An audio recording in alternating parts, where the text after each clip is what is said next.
لله نحمده سبحانه وتعالى ونشكره ونعظمه ونكبره. أشهد أن لا إله إلا الله وحده لا شريك له وأن محمدا عبده ورسوله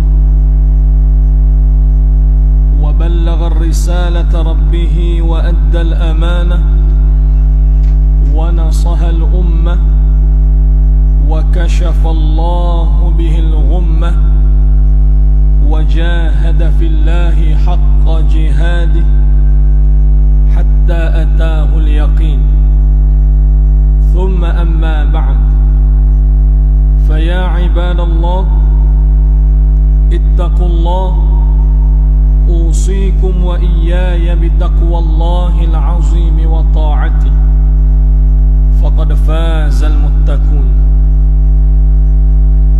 Yang dirahmati oleh Allah, lagi amat dikasihi dan dimuliakan Al-Fadil Al-Ustaz Tuan Imam, Tuan Bilal, Tuan Siap, yang berusaha, Tuan Nazir, para pegawai dan seluruh pimpinan jawatan kuasa pengurusan masjid kita yang tercinta ini, para pimpinan masyarakat, para asatizah, para alim ulama, tuan-tuan guru, muslimin muslimat, hadirin hadirat bil khusus, ayah ibu yang dikasihi dan dirahmati oleh Allah Subhanahu wa ta'ala sekalian.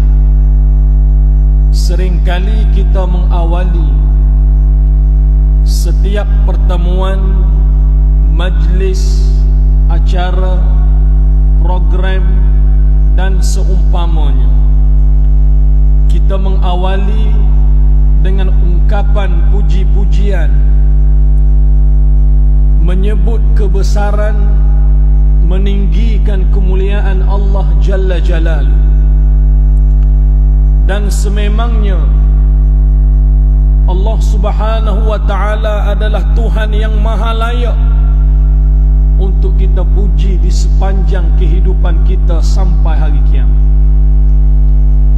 Dengan nikmat kebesaran yang telah Allah kurniakan segala-gala kepada saya dan kita semua, sama ada ia dalam keadaan kita sedar ataupun tidak, kita tahu atau tidak tahu, kita perasan atau tak perasan, tetapi senantiasa nikmat Allah itu kita kecapi setiap detik masa dan waktu. Maka selayaknya untuk kita bersyukur, membesarkan Allah Subhanahu wa ta'ala. Selawat dan salam kemudiannya kita panjatkan ke atas junjungan besar Nabi yang mulia sallallahu alaihi wasallam, disebut oleh orang-orang saleh, wa afdalus salata wa atammut taslim ala habibina al-Mustafa sayyidina wa maulana Muhammadan al-Amin sayyidil mursalin wa ala alihi wa ashabihi ajma'in.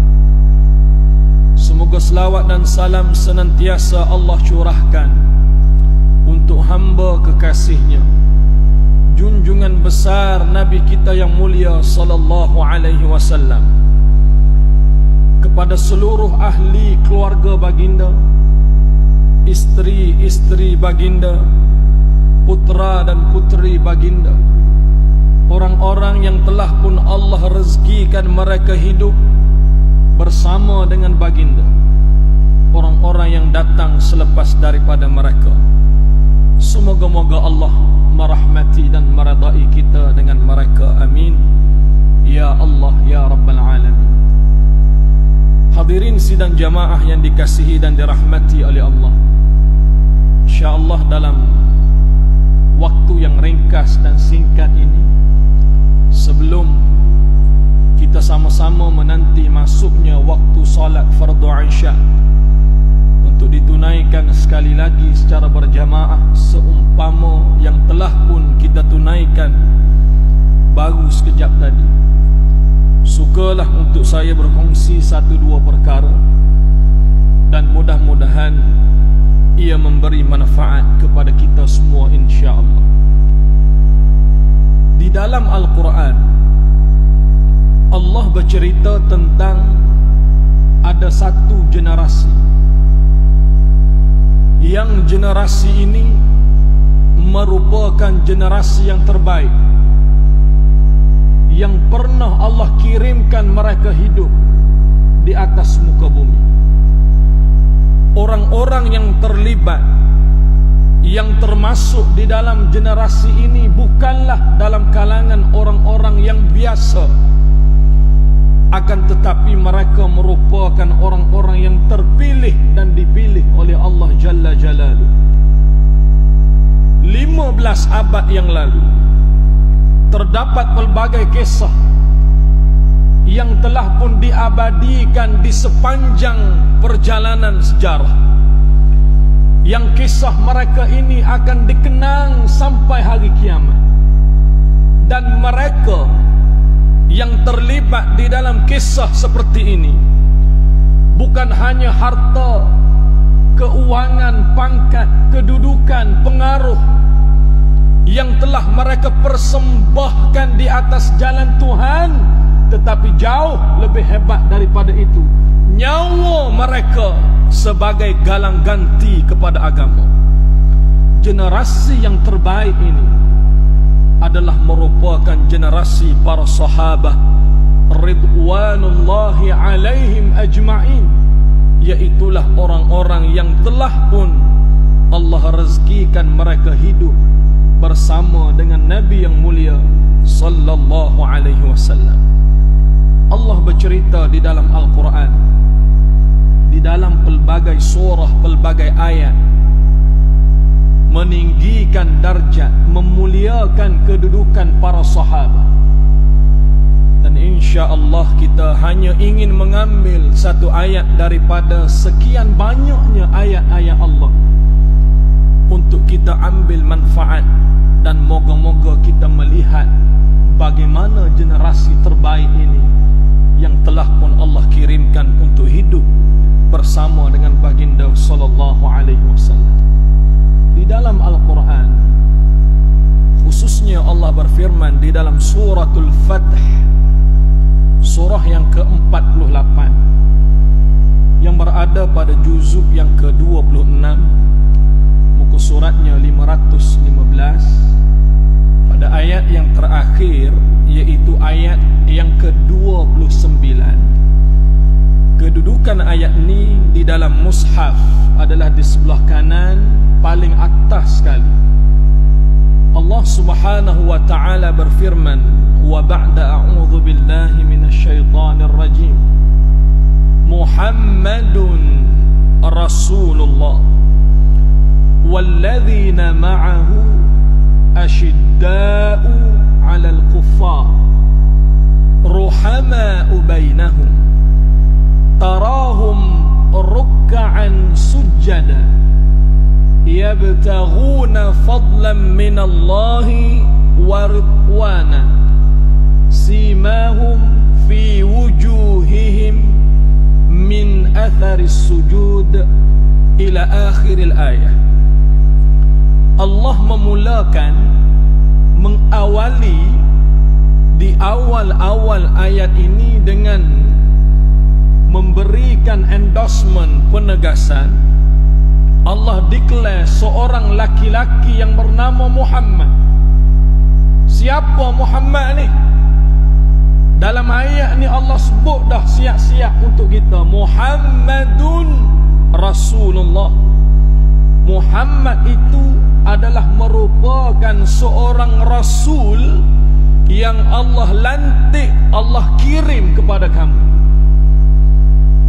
Di dalam dunia, satu-satunya jawatan yang tidak akan dipertandingkan di dalam mana-mana pilihan raya dan diangkat melalui undian yang dilakukan kepada seluruh rakyat jelata, pangkat kedudukan jawatan itu adalah Nabi. bukan manusia yang bagi, Allah yang anugerah. Kalau jawatan selain Nabi, selain Rasul, hatta khalifah yang datang menggantikan Nabi itu pun, kalau tidak dapat majoriti 2/3 daripada rakyat, dia tidak akan dijulang menjadi ketua kepada sesebuah negara. Walaupun di kalangan rakyat ada setuju, tapi yang lebih ramai tak setuju dengan dia, tak naik dia. Yang kedua, bila naik ada tempoh dia, ada period dia, ada muddah dia. 5 tahun ke 10 tahun ke 20 tahun, ambillah 40 tahun maksimum, habis dia. Dengan sebab dia dijatuhkan atau mati kerana sampai umur usia dia untuk dimatikan Allah, naik orang lain pula yang menggantikan dia. Dikala dia sedang berada di atas, menjawat jawatan di posisi yang paling tinggi pun orang tak setuju dengan dia. Nabi SAW, Allah memberikan penegasan, endorsement, Muhammad ini Rasul, aku yang utuskan dia. Kamu setuju tak setuju, kamu punya pasal, bukan urusan aku. Kamu suka tak suka, itu hak kamu. Tetapi aku, kata Allah, mengutuskan dia kepada kamu.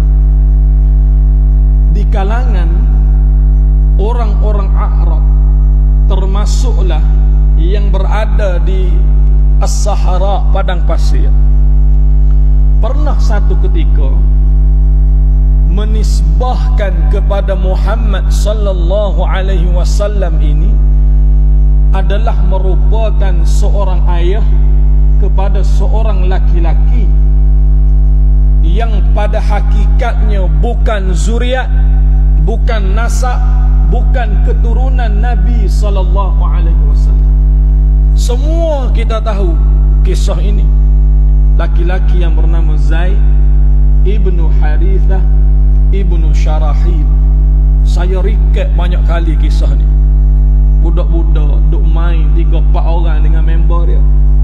Tak semena-mena datang as-sariqu fi tariq, perampok-perampok jalanan padang pasir. Tengok budak-budak duk main, dia ligan, dia kejar, dia pegang, hak lain dah lari, seorang kena tangkap. Nak dapatkan duit, jual budak ni di Suq Al-Ukaz dengan nilai yang cukup murah. Khadijah bintu Khuwailid radhiyallahu anha, isteri tercinta kepada Nabi yang mulia sallallahu alaihi wasallam, pesan kepada sahibah, pembantu dia, bila pergi ke pasar beli keperluan dan sebagainya, kalau kamu tengok ada hamba yang sekira-kira pada mata kamu, dia merupakan orang baik, orang soleh, wajah yang molek, kamu beli dia, bawa balik ke rumah. Tengok dalam ramai-ramai ada budak. Bila tengok budak, lamma ra'aitu fi awwali marrah, pembantu kepada Khadijah ni, dia tengok budak ni kali tamu, budak ni budak baik ni, muka pun comel, tubuh badan pun sehat, menyebabkan dia tengok untuk kali pertama dia berkenan. Dia beli budak ni bawa balik.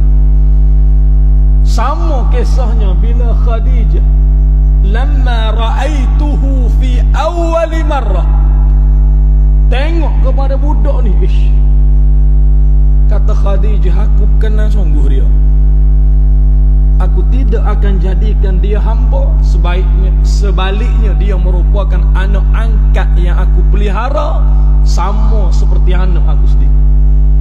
Ringkas cerita, duduk dengan Nabi. Mak ayah bila hilang anak, mak ayah pula jenis orang susah. Nak cari anak bukan senang, nak minta tolong tak kenal orang, jauh duduk di pendalaman, nak minta tolong, nak tanya siapa pun tak tahu, nak keluar belanja duit pun tak ada, nak cari anak tidak ada kudrat upaya. Sehingga bertahun-tahun sampai berita kepada dia, anak kamu selamat, duduk di Makkah bersama seorang laki-laki namanya Muhammad. Dia orang baik. Demi Allah, dia tidak akan melakukan perkara yang tidak baik kepada anak kamu. Oh, suka duduk tahun-tahun dengan Nabi, sehingga orang-orang Ahlul Makkah pada waktu itu menggelar Zaid ibnu Muhammad. Bila panggil Zaid dan dinisbahkan kepada bukan ayah asalnya, Allah Jalla Jalaluh, kata Al-Imam Suyuti, menurunkan ayat wa ma Muhammadun aba ahadin min rijalikum walakin Rasulullah wa khataman nabiyyin. Tidaklah Muhammad itu seorang laki-laki yang dianggap seorang ayah kepada seorang laki-laki yang telah kamu nisbahkan kepadanya, tetapi Muhammad itu walakin Rasulullah, dia Rasul utusan Allah, wa khataman nabiyyin, penyudah penutup sekalian para nabi, dialah Muhammad. Ayat yang kedua yang juga menjadi asbabun nuzul, bahkan tidak kuat dari sudut sandaran riwayat, yaitu ayat ni, Muhammadun Rasulullah. Muhammad itu seorang laki-laki yang utus kepada kamu adalah Allah Jalla wa'ala. Kemudian baru Allah Ta'ala cerita siapa golongan manusia yang hidup bersama dengan Muhammad ni, bagaimana ciri dan sikap mereka, apa yang mereka buat sehingga mereka layak untuk duduk bersama dengan Nabi sallallahu alaihi wasallam. Lalu kata Allah, walladzina ma'ahu, dan bersamanya, yakni bersama Muhammad. Dalam bahasa Arab, ma'a bermaksud dengan ma'ahu, dengannya. Dhamir had mustatir ni, dhamir ni kembali kepada awal tadi, Muhammadun, iaitulah orang-orang yang bersama dengannya Muhammad. Ma'a dalam bahasa Arab bermaksud umum. Bersama dengan Muhammad ni maksudnya susah pun dengan Muhammad, senang pun dengan Muhammad, perang pun dengan Muhammad, semayang pun dengan Muhammad, segala-galalah dengan Muhammad. Gitu.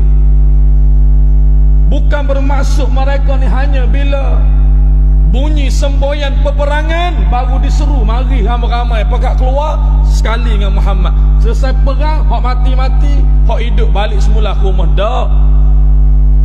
Waktu mereka bekerja dengan Nabi. Waktu semayang dengan Nabi. Waktu untung suka gembira dengan Nabi. Waktu sedih duka cita hibah dengan Nabi. Waktu nyawa jadi taruhan galang ganti juga bersama Nabi. Orang seperti ini Allah cerita dalam ayat ni ada dua ciri. Walladzina ma'ahu, dan orang-orang yang bersama dengan Muhammad. Pertama kata Allah, asyidda'u 'alal kuffar. Mereka ni sikap mereka cukup tegas dengan orang-orang yang menentang agama Tuhan, yang kufur ingkar, yang berpaling, yang tak setuju, yang agak senjata dengan agama ni. Oh, mereka cukup bulu, tak bagi muka, negotiate tak ada. Asyidda'u 'alal kuffar. Allah Ta'ala sebut pula 'alal kuffar, keseluruhan orang-orang yang kufur, tak kira walau yang kufur tu mak dia sendiri, dengan mak dia pun dia cukup tegas. Saya bawa contoh untuk kita mudah faham. Seorang laki-laki yang juga merupakan seorang sahabat, yang nama cukup banyak kali kita dengar nama dia, Sa'ad ibn Abi Waqqas radhiyallahu anhu. Dia memeluk Islam seawal usia 17 tahun. Dia juga dikenali sebagai orang as-sabiqun al-awwalu, yang awal-awal memeluk Islam dikala Allah syariatkan Islam itu kepada Muhammad sallallahu alaihi wasallam. Dia anak kepada seorang wanita yang cukup karisma, pengaruh di Makkah, orang kaya, sangat disegani dan dihormati. Dia juga memakai gelaran Al-Mubashshiruna bil Jannah, yang telah pun Allah kirimkan khabar gembira kepada Nabi. Cerita pada sahabat kamu ada 10 orang yang telah pun Allah sediakan syurga sebagai tempat tinggal untuknya di negeri akhirat. Sa'ad ibn Abi Waqqas juga merupakan seorang governor yang dilantik oleh Umar ibn Al-Khattab waktu Umar menjadi khalifah, bertugas di sebuah tempat di Kufah. Umar tanya kepada orang-orang Kufah, bagaimana governor yang kami hantar kepada kamu? Wallahi ya Amirul Mu'minin, la ya'lamuhu illa khaira.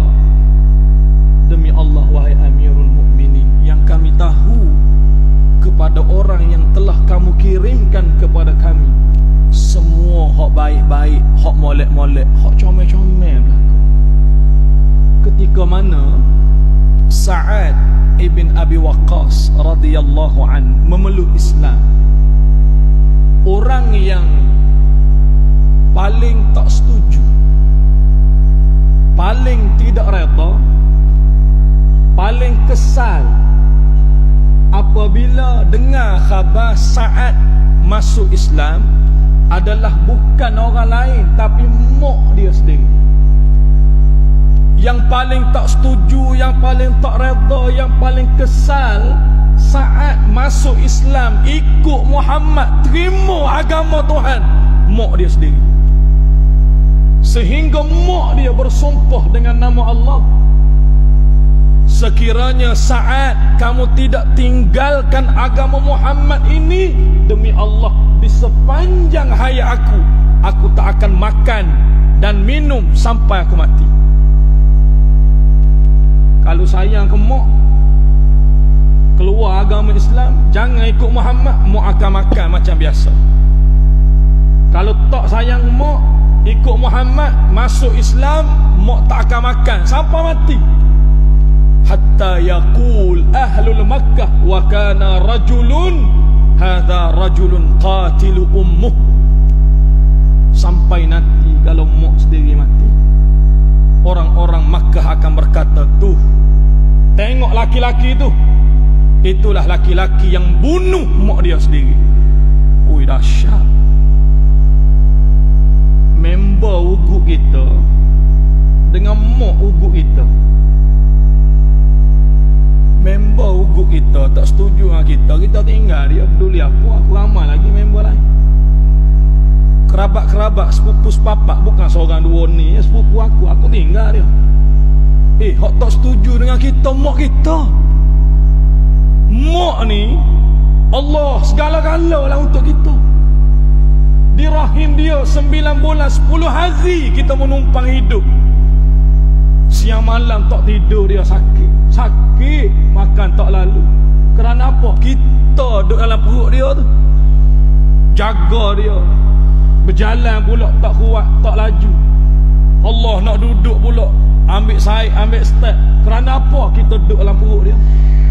Semakin lama kita duduk dalam perut, semakin besar, semakin susah dia. Dahaga dia, sakit dia, pening kepala. Ayah duduk nengung situ. Ayah ada masalah apa? Sambil-sambil sakit lutut, kena gaut, jaga-jaga sekali gitu ya. Mak 9 bulan 10 hari, susah dia melahirkan kita, berhamburan darah pula keluar, payahnya pula menyusukan kita, berpantang nah pula membesarkan. Allahu Akbar. Demi Tuhan, tidak ada apa-apa perbuatan yang boleh anak lakukan untuk balas budi mak. Demi Allah tidak ada. Hak tak setuju sekali mak dia. Sa'ad kalau kasih ke mak, tinggal agama Muhammad ni, jangan ikut Muhammad. Mak akan makan. Kalau tak, kalau ikut juga terima Islam, ikut Muhammad, mak tak akan makan sampai mati. Saat ni kasih mak, pujuk mak dia hari demi hari, minggu demi minggu, tak makan sungguh mak dia. Daripada badan tu sehat molek, segar buka, kuruh, tak makan. Nak tunjuk protes, tak suka anak masuk Islam ikut Muhammad. Sehingga di dalam riwayat Abu Daud dikatakan mulut mak dia terpaksa dibuka untuk disuap makan, pun mak dia tak buka. Sampai sudah mak dia tak makan. Lalu Sa'ad menyebut, ya ummi, law indaki mi'atu nafs thumma kharajat nafsan binafsin hatta intaha. Wahai ibuku, sekiranya Allah menganugerahkan kepada kamu 100 nyawa, thumma kharajat nafsan binafsin, kemudian 100 nyawa tu Allah Ta'ala cabut satu persatu depan aku, hatta intaha, sampai habis 100 nyawa. Demi Allah, aku tidak akan tinggalkan agama Muhammad. Wal'an akala aw da'aha, sekarang ni mak nak makan pun mak punya pasal, mak tak nak makan pun mak punya pasal. Mati mak dia dengan mak sendiri. Tegasnya kepada orang-orang kafir yang tak setuju dengan agama ni, tak kira siapa dia, hatta mak dia tak akan ikut. Ui, dahsyat. Mak segala-gala. Allah, jiran saya umur dekat-dekat 80 dah, masuk hospital, doktor detect ada sel kanser dalam tubuh. Solusinya, oleh kerana berada di tahap atau stage yang awal, kena sedut buah. Nak sedut pula masuk tiup. Masuk tiup melalui kemaluan. Allahu Akbar. Umur ke 80, kita dengar tu pun Allah seriau, masuk tiup melalui kemaluan. Anak dia yang duduk sebelah ni dengar, Allah, sakitlah ayah aku, sakit sungguh. Tiup tu masuk, walaupun bius, rasa sakit. Genggam katil ni, pegang, Tuhan saja yang tahu kudrat dia kuat darah mana. Waktu sakit, darah keluar, air mata keluar, laki-laki yang tua ni sebut, panggil nama mak. Mak sakit, mak sakit.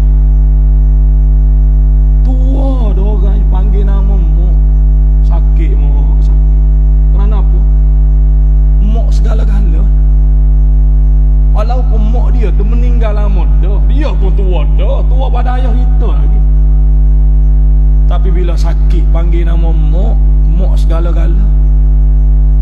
Sa'ad ibn Abi Waqqas, mak dia depan dia, mak dia ugut dia supaya keluar daripada Islam. Jangan ikut Muhammad. Mak dia ketak mak dia kalau dia tinggal di tak dulu.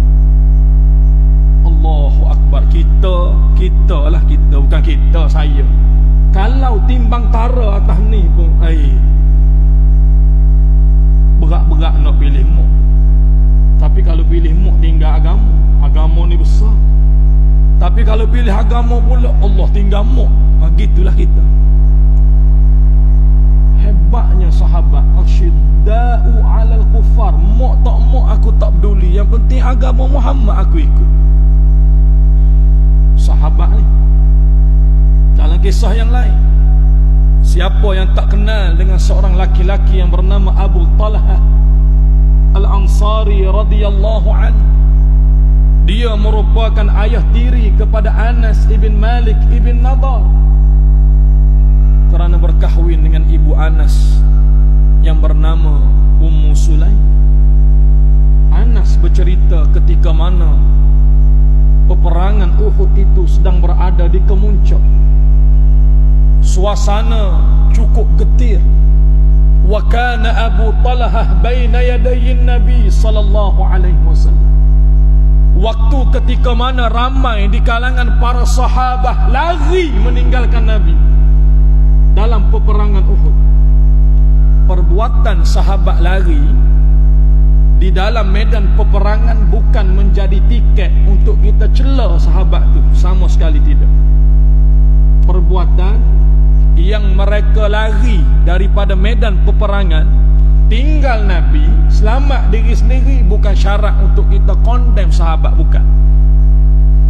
Kerana Allah telah redha kepada mereka. Perang boh, duk perang bukan pasal malam. Pasal malam beratur orang potong kiu, kita marah sekat-sekat nak dah. Sedang molek siapa kita habis barang kita nak beli, kita makin hamun. Masuk medan peperangan bukan makin hamun, nyawa hidup mati. Nyawa jadi taruhan. Sama ada hidup, sama ada mati. Ui, dahsyat. Kalau tanya budak-budak Palestin, bila dia tengok roket, dia tengok bom, dia tengok perisai jet lalu depan rumah dia, real. Kita malah raya ya, kita dengar mercung ni. Tu pun kocok orang masjid. Kita ingat Israel datang dari Malaysia, malah raya tu dengar kuat. Kadang-kadang tu iman salah baca nak semayang kerana apa? Kejut. Allah Rabbi tanya budak-budak Israel, tengok real peperangan tu, ditembak berkecai, bunuh, hancur, segala-gala lah musnah. Tanya dia, tak takut kau dengan kematian? Kalau mati, dia kata, mati tu ka'annaka syahid. Mati ni syahid. Di mata manusia kalah, di sisi Tuhan kita menang. Kalau hidup, wa hadza min fadli rabbi, itu kurniaan Tuhan untuk masuk sekali lagi dalam medan perang. Budak masuk perang, kalau mati itu syahid. Kalah di mata manusia, menang di sisi Tuhan. Kalau masuk perang tu menang dan hidup, itu anugerah yang Allah bagi supaya boleh masuk pula dalam medan perang seterusnya. Dahsyat. Hidup mati. Wa kana Abu Talha baina yadayin Nabi. Abu Talha, dia jadikan dirinya sebagai benteng, perisai, protection, jadi galang ganti kepada tubuh badan Nabi. Rasulullah duduk belakang saya. Anak panah yang akan datang kepada kamu, sebelum sampai kepada kamu, kena saya dulu. Tombak yang dilancarkan, yang dilempar oleh musuh, sebelum kena tubuh kamu yang mulia, kena aku dulu. Ya Nabi Allah, bi abi anta wa ummi, la tushrif yusibuka sahmun min sihamil qawm, nahri duna nahrik. Wahai Nabi Allah, bi abi anta wa ummi, kata-kata ni orang Arab cukup berbisa. Kalau dia kasih pada kita, kasih pada kita sampai tahap kita lah segala-gala dalam hidup dia, gitulah. Bukan pasangan mak awak, pak awak, kekasih, bukan, tapi persahabatan. Kalau dia anggap kita terlalu bernilai, berharga di mata dia, di jiwa dia, sampai satu tahap dia akan kata kepada kita, bi abi anta wa ummi. Samalah Abu Talha sebut pada Nabi, ya Rasulullah, bi abi anta wa ummi. Wahai Rasulullah, aku tebus nyawa kamu dengan nyawa ayah dan mak aku sendiri. Yang membawa maksud mudah untuk kita faham, wahai Rasulullah, aku lebih sanggup melihat ayah dan mak aku mati depan mata aku, tapi aku tak sanggup melihat kamu mati depan aku. Mak aku mati aku tak kisah, ayah aku mati aku tak kisah, tapi kalau kamu mati, Allahu Akbar. La tushrif yusibuka sahmun min sihamil qawm. Duk molek-molek, duk diam-diam belakang aku, jangan kamu tengok kepada musuh. Jangan angkat kepala kerana memungkinkan untuk kamu dipanah oleh musuh. nahri duna nahrik, berlindung di belakang tubuh badan aku. Di mana tubuh badan aku berada, di situ tubuh badan kamu berada. Ui, dahsyat sahabat ni. Tak cukup lagi, seorang laki-laki yang tidak popular, jarang kita dengar nama dia. Namanya Khubayb ibn Adi radhiyallahu anhu. Diceritakan oleh seorang laki-laki yang bernama Sa'id ibn Amir al-Jumari. Riwayat ini disebut di dalam Sahih Sunan Abi Dawud yang dikarang oleh Al-Imam Abu Dawud Al-Sijistani dengan sanad yang hasan. Al-Hafidh Al-Imam Abu Isa At-Tirmidhi menyebut di dalam Jami' Sunan At-Tirmidhi dengan riwayat yang hasan sahih, dan disebut oleh beberapa rijalul hadith yang lain seumpama Al-Imam Darul Qutni, Yahya ibn Ma'in dan seangkatan dengan mereka.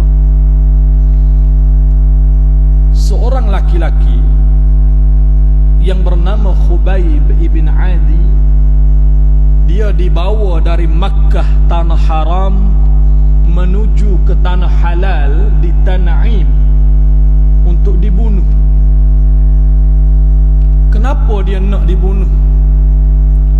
Khubayb ni ketika mana di awal tahun ketiga Hijratul Rasul, baru selesai peperangan Badar Al-Kubra, orang-orang Arab, orang Arab padang pasir, khususnya suku Adas, mereka hantar surat pada Nabi sampai ke Madinah. Baginda pegang surat tu, baginda tengok, antara isi kandungan, ya Rasulullah, kirimkan kepada kami beberapa orang sahabat yang akan mengajarkan kepada kami tentang Islam. Kami seluruhnya memberikan sepenuh jiwa dan raga kami untuk menerima Islam, dan kami akan berperang di belakang kamu. Sukanya Nabi.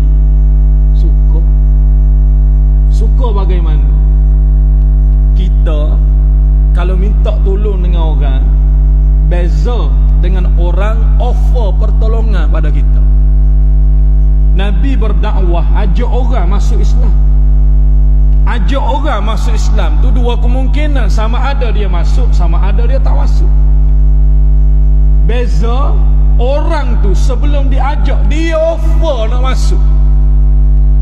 Kita susah, ada masalah, kena minta tolong.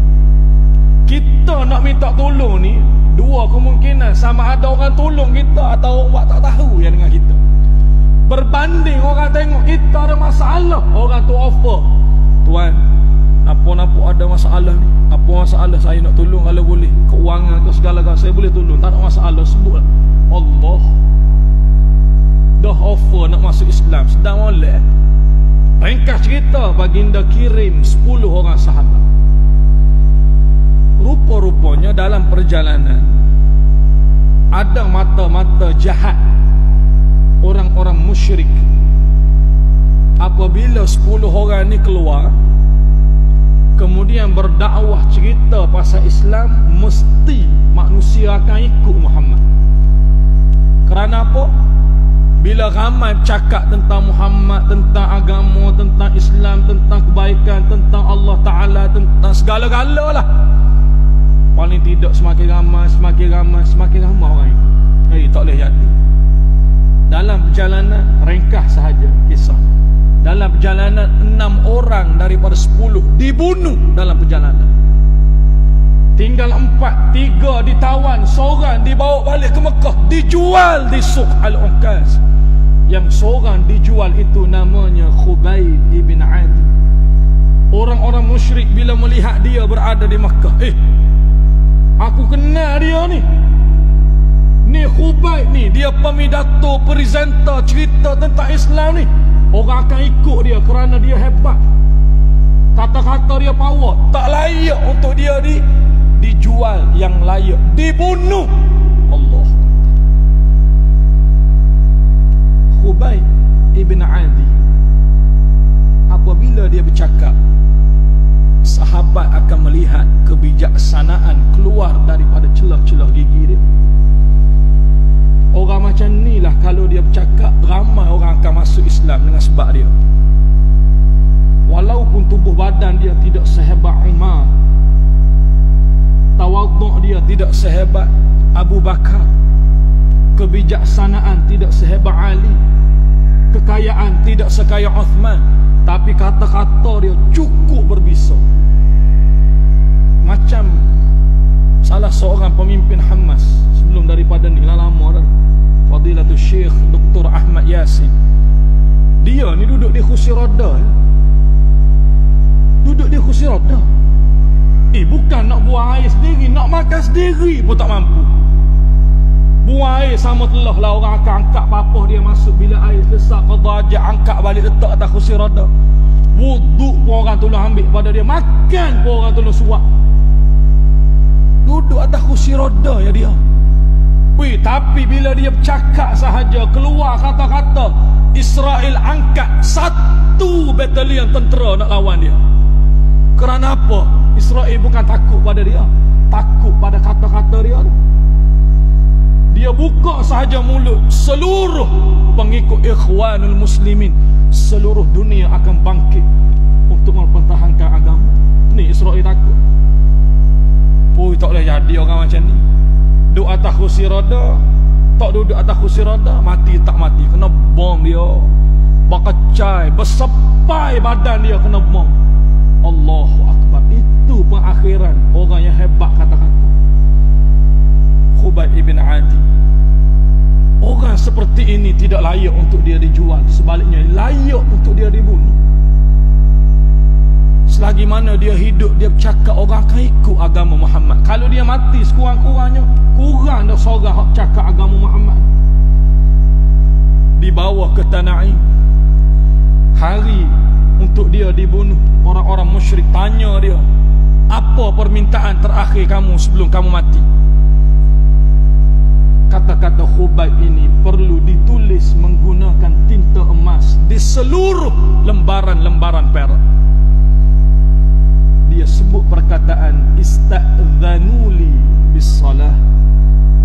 Dalam banyak-banyak permintaan yang boleh dia minta, aku nak minta satu je, ista'dhanuli bis-salah.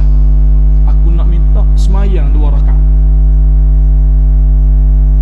Sebelum mati, minta dengan musuh ni salat sebelum dibunuh.